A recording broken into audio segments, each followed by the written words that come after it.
En l'an de grâce 2018, le duc de Savoie créa, entre autres, son propre podcast. Celui-là même. Depuis, il perdure, traversant le temps comme une épée à deux mains traverse les côtes d'un pourceau. Car, fatigué d'entendre la même soupe servie, encore et encore par de vils faquins sur de fades et disgracieuses vidéos YouTube, il dut innover. Proposant sa parole, parfois grossière, parfois téméraire quelque peu, incisive mais toujours issue d'un vécu, le duc, sur un format plus ou moins long que lui seul décide, en tant que monarque, traite dans son infinie bonté d'une questionnette qui te taraude. Car il est comme ça, notre duc, humaniste, amoureux du vivant, la main sur le cœur, il veille sur son duché. Puisses-tu, ici, passer un bon moment assis en tailleur au coin du feu ou cavalant sur ton fidèle destrier vers de nouvelles aventures. Pose donc cette hallebarde, débarrasse-toi de ton home et nettoie les taches de sang de ce visiteur qui, troublant ta quiétude, s'est vu embrasser le mur afin de savourer pleinement la divine parole. Paix sur terre, mon ami, et allons-y. Et bonjour à tous, bienvenue donc dans ce podcast de Ferrari, nouveauté. Le numéro 151, donc 3 ans d'ancienneté pour la bête. Je te laisse juger. Pour ceux qui ont écouté celui de la semaine dernière, on retournait justement sur ces 3 ans, avec l'élocution, la citation de chaque titre, une petite description qui me venait comme ça à l'envie. Et puis pour les patriotes, vendredi dernier, j'ai fait un article où je décrivais à la mano, en écrivant justement, un petit peu ce qu'il y avait dans chaque podcast, donc un patriote m'a fait remarquer, c'est comme un fascicule qu'on te donne à l'entrée des musées. Oui, peut-être, c'est vrai. Ça fait 29 pages, quand même, le bazar, donc j'espère que je vais pas en faire 1000 quand même, parce que ça fera un gros document. Et donc, aujourd'hui, nous allons tenter de donner des billes à Tristan, qui nous propose un podcast sur la course à pied et le vélo, puisque lui, il a très envie de... Alors il a mis niquer ses copains, mais je pense que c'est uniquement en termes de performance, sur le vélo, et du coup il se demandait s'il fallait pas ralentir un peu, voire stopper la course à pied en amont. Et il a bien raison, logiquement on aurait envie de lui dire oui, donc on va voir ça. Et puis sinon, justement, t'as peut-être entendu le mot patriote, Patreon, t'as pas trop compris de quoi je parlais, si t'es un peu nouveau. Écoute, c'est une sorte de blog payant où je publie tous les vendredis un contenu qui me paraît intéressant, qui me paraît apporter quelque chose. Après, des fois, je pense que c'est pas terrible, des fois, je suis vraiment fier de moi. Mais peut-être que c'est pas terrible quand même, j'en sais rien. Enfin, en tout cas, si les gens sont toujours là après un an d'existence, c'est quand même, ça doit pas être mal. Et le lundi, c'est une petite news plus sympa, plus... Voilà, en ce moment, c'est Alexandre Viol qui nous rédige un peu des revues de presse sur ce qui se passe dans le trail running. Alors, le pauvre, il n'y a pas grand-chose à se mettre sous la dent. Mais pour ceux qui sont sur le Patreon, ils le voient quand même, il arrive à nous fournir entre 4 et 6 pages d'informations vraiment pertinentes. Donc, c'est sympa, ça aussi, voilà, tous les lundis. Un peu le soir, une fois qu'on a fait le point avec lui, quoi. Et puis, tout ça, tout ce financement, si tu veux, m'a servi, comme tu l'as vu, à m'enrichir et à me vautrer dans un jacuzzi. Non, je plaisante, c'est pas le mien, vous êtes cons. J'étais juste chez des amis. Mais, non, ça m'a servi, à créer le site internet, à lancer un peu ce e-book en allant chercher mon Nicolas Martin, pour qui, passer du temps à écrire des articles, c'est quelque chose qu'il doit faire en dépit de son activité de coaching et d'athlète professionnel. Donc, il a fallu monétiser son temps, entre parenthèses aussi. Le site internet, ça a un certain coût à la création, à l'entretien, etc. Donc voilà, ça sert un peu à faire grossir le bébé, on va dire, et puis tout ça permet à tout le monde de manger, Je vois que les patriotes, ils ont quelques codes promo de temps à autre, quelques trucs, voilà, je pense que ils en ont pour leur argent, à mon avis, De toute façon, la preuve est simple, si ça ne fait qu'augmenter au fur et à mesure des mois, et si les gens sont toujours là, j'ai vu tout à l'heure certains qui étaient là après 11 mois d'existence, c'est que quand même, c'est plutôt sympa. Alors sur site internet, qu'est-ce que tu peux y retrouver ? Il y a mon agenda, pour l'instant c'est pas terrible, au niveau des animations, au niveau des courses, tu le sais, c'est pas ouf. Mais bon, quand il y aura des années sans Covid, l'agenda, je pense, sera vachement utile. Il y a aussi, bien sûr, un peu de contact, le forum privé, ça c'est pour les patriotes, c'est pour les remercier, hein, ils ont un forum de discussion privé. Donc toi, si t'y vas, tu vois pas ce qu'ils ont mis, hein, ça se trouve, ils t'ont insulté d'ailleurs, tu vois. Non, je plaisante. Donc voilà, ils peuvent vraiment s'exprimer librement, quoi. Et il y a une petite boutique. Alors, petite boutique, c'est justement pour ceux qui sont pas forcément patriotes, parce qu'ils ont pas envie de s'abonner à quelque chose tous les mois, parce que par exemple, tu peux être intéressé uniquement par l'entraînement, donc dès que je vais te parler de nutrition, ça va te faire chier. T'aurais pas envie d'être abonné pour ça. Et tu peux retrouver sur la boutique quelques produits en gros dérivés du Patreon. Par exemple, cet e-book qu'on a créé. Bon voilà, les patriotes qui étaient là cet hiver, hein, ils ont eu l'info, ils vont l'avoir gratos entre guillemets, puisque c'est grâce à eux que ça sort quand même, faut pas l'oublier. Et puis toi, si tu veux juste ça entre guillemets, c'est disponible sur le site internet. Et ce sera livré vers le 20 avril. Ce qui serait beau, c'est que ce soit le 21 avril, puisque c'est mon anniversaire. N'hésitez pas à me faire parvenir d'énormes chèques à cette occasion. J'en ferai très bon usage, soyez-en sûrs. Et puis pour les autres réseaux sociaux, un peu plus fourre-tout, un peu plus politiquement correct, un peu plus gentillet, quoi. Les liens sont en description. Voilà, fais-en ce que tu veux. Que dire de plus ? Remercier les nouveaux, justement. Tristan Pigné, nouveau patriote, auteur de cette question, déjà présent sur le forum également, donc là il est au taquet. Julien Bruel, plus discret. Romain Gras, est-ce que c'est un des frères Gras, Romain, là, qui court super vite ?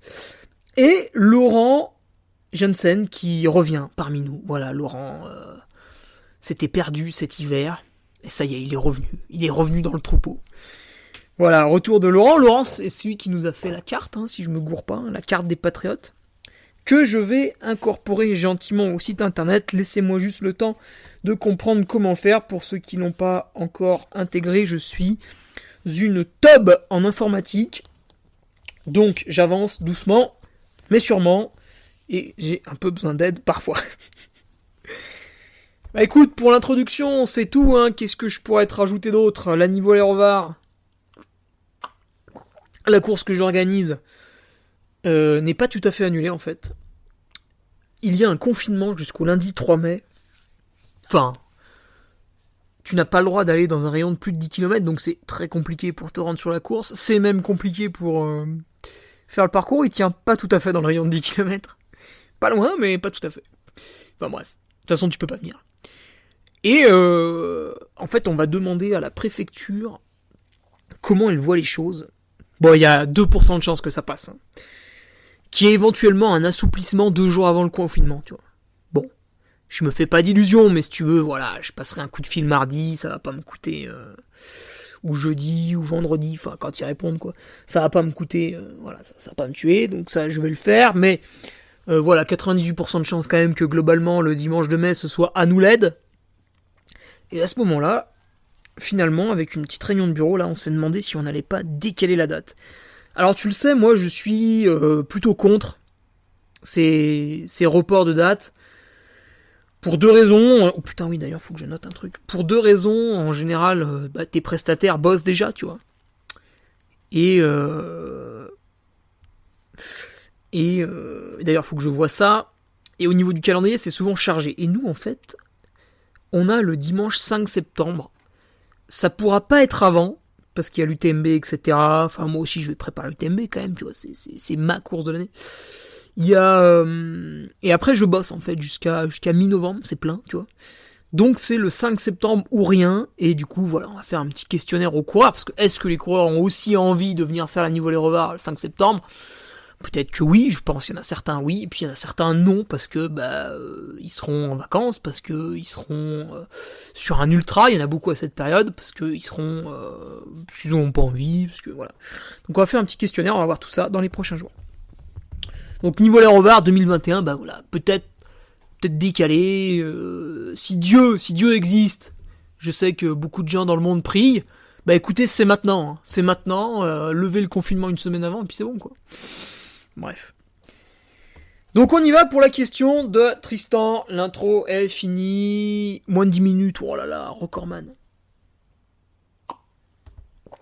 Alors, Tristan, écoute, je vais te donner des chiffres issus d'une étude scientifique en triple aveugle avec jambes bandées et incantation sacrée. Globalement, si tu pratiques le vélo et la course à pied, voilà, de manière plutôt sportive,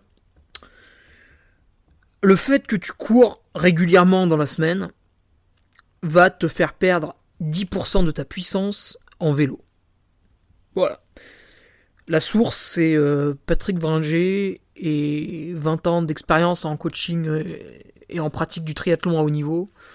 Peut-être même plus que 20 ans d'ailleurs, 25 peut-être maintenant. Bref, une expérience sur le terrain qui est énorme.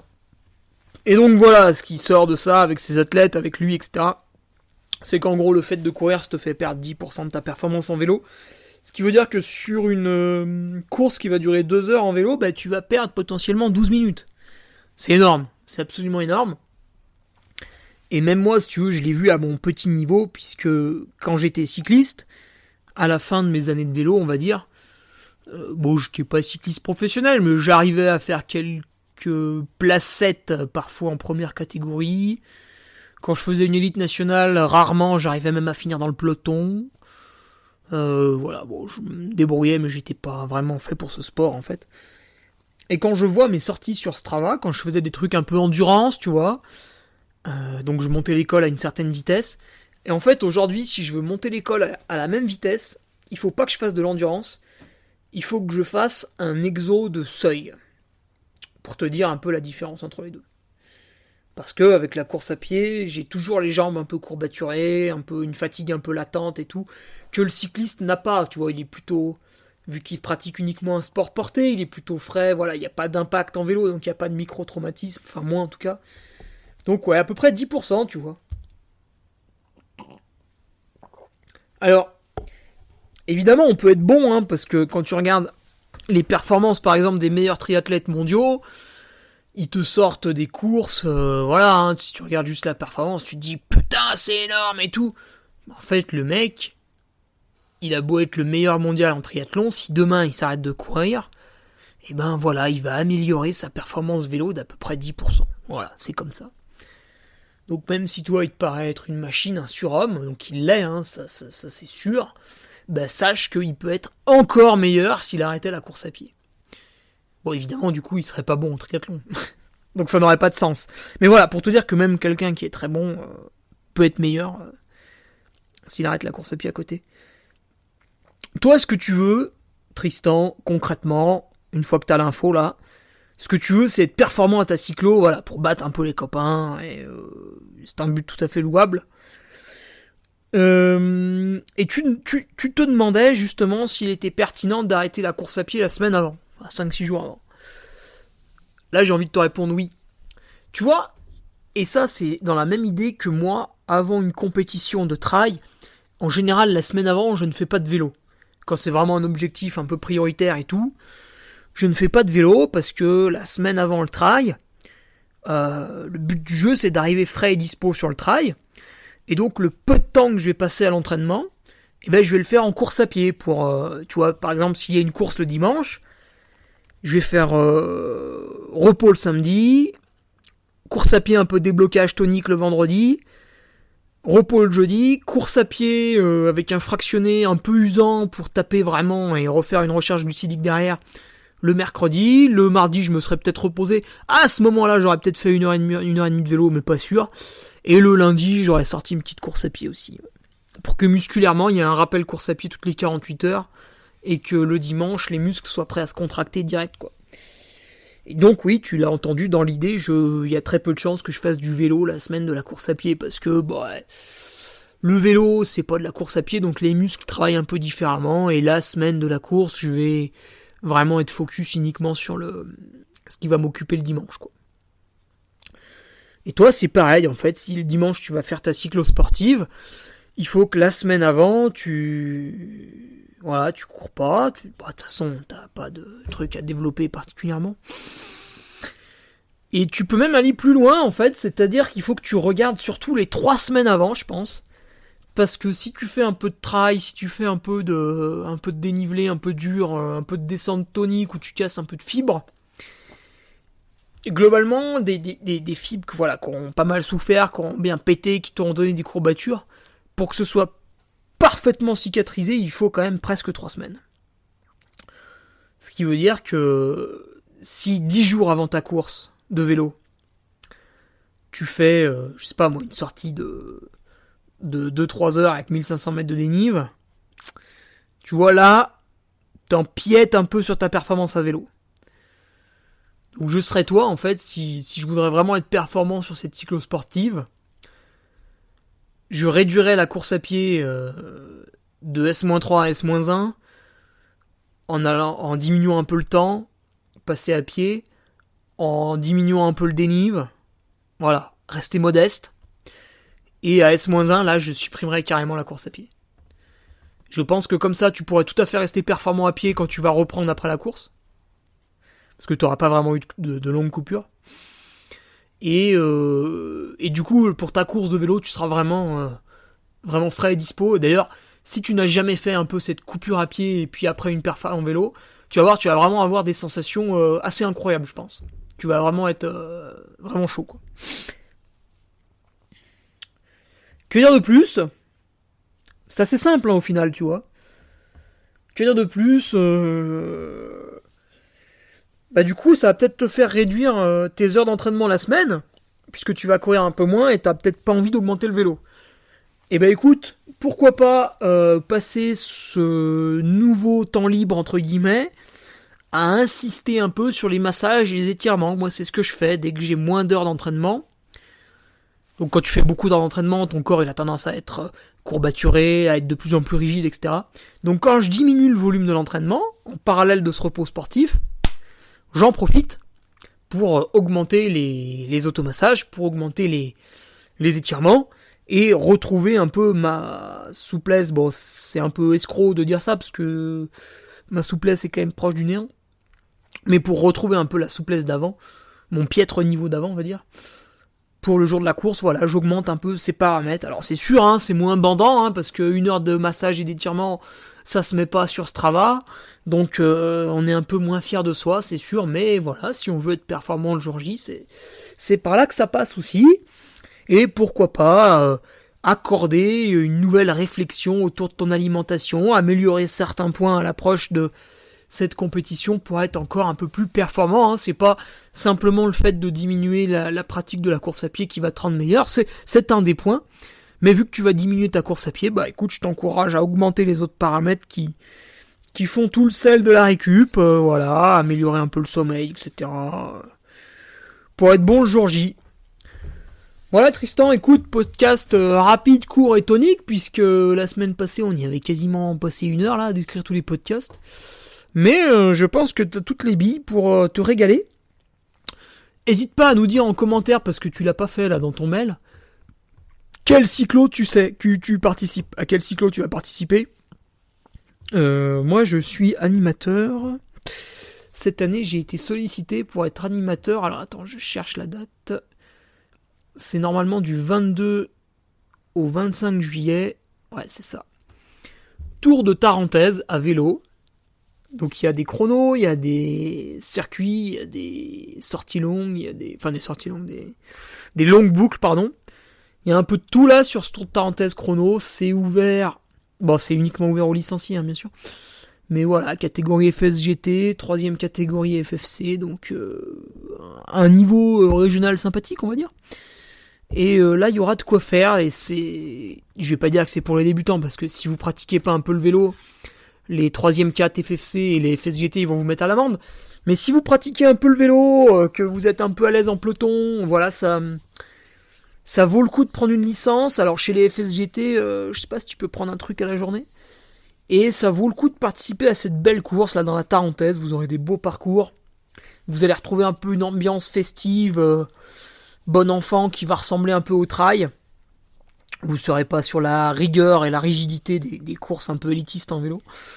Et tout ça avec des parcours somptueux, du D+ à gogo, voilà, une orga sympa, qui a été renouvelée un peu, donc assez jeune, dynamique, voilà. du 22 au 25 juillet. Je sais pas si c'est ce que t'avais prévu, Tristan, hein, toi qui es de Savoie. Mais ça peut être une bonne idée. Voilà, cette course à étapes en vélo, c'est rare hein, que ce soit fait pour les amateurs, donc profitez-en. Bah, écoutez, je vous laisse là-dessus. On se retrouve la semaine prochaine pour le 152e podcast. Peut-être serai-je guéri, enfin, après un mois. Et sinon, pour les patriotes, rendez-vous vendredi. Et je pense qu'on va se remettre un petit coup de nutrition ce vendredi. Je me souviens plus sur quoi Seb planchait. Je vais l'appeler immédiatement maintenant. Let's go, salut et à la semaine prochaine. Tu viens d'écouter le podcast du Duc de Savoie. Si tu souhaites approfondir avec de pertinents articles d'éminents spécialistes, rejoins le Patreon. Tu feras ainsi partie, en tant que fidèle patriote, de la très prestigieuse Duke Army. Si l'humour est ton leitmotiv et que tu n'as peur de rien, viens sur l'Instagram. Si tu veux espionner le Duc, car tu es vil et sournois, son Strava est également à ta disposition. Enfin, si tu es vieux, presque sénile et ou débute dans les réseaux sociaux, contente-toi de suivre sa divine page Facebook, les liens sont dans la description. Que Dieu te garde et à la semaine prochaine.